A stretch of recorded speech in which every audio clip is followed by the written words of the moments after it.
دجال زندہ ہے تو اس کا آپ کو کیا فائدہ ہے؟ اور دجال کہاں پر ہے؟ اور خدا نے کس وجہ سے دجال کو زندہ رکھا ہوا ہے؟ اس کے پیچھے کیا حکمت ہے؟ برادران اہل سنت یہ اعتراض کرتے ہیں کہ امام مہدی آپ لوگوں کے مذہب کے مطابق زندہ ہیں۔ اگر وہ زندہ ہیں، امام کا کام ہوتا ہے ہدایت کرنا، تو ہمیں اس کا کیا فائدہ ہے؟ وہ کیسے ہدایت کر رہی ہیں؟ انہی سے ہم یہ سوال پوچھتے ہیں کہ یہ بتائیے کہ آپ کے مذہب کے مطابق دجال زندہ ہے۔ دجال زندہ ہے تو اس کا آپ کو کیا فائدہ ہے؟ اور دجال کہاں پر ہے؟ اور خدا نے کس وجہ سے دجال کو زندہ رکھا ہوا ہے؟ اس کے پیچھے کیا حکمت ہے؟ دوسرا یہ کہ آپ کے مذہب کے مطابق متواتر روایات میں یہ بات نقل ہوئی ہے کہ حضرت عیسیٰ زندہ ہیں اور خداوند متعال نے ان کو آسمان پر اٹھا لیا۔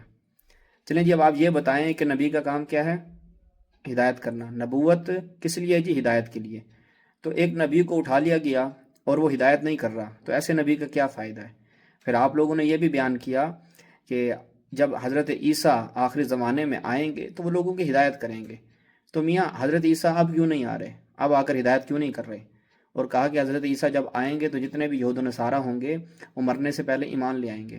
تو پھر بہتر ہے نا کہ حضرت عیسیٰ کو اللہ ابھی بھیج دے، تاکہ جتنے یہود و نصارہ اس وقت مر رہے ہیں اور گمراہی کی موت پر مر رہے ہیں وہ ہدایت پا لیں۔ تو اب بتائیے کہ حضرت عیسیٰ کو اللہ تعالیٰ کیوں نہیں بھیج رہا؟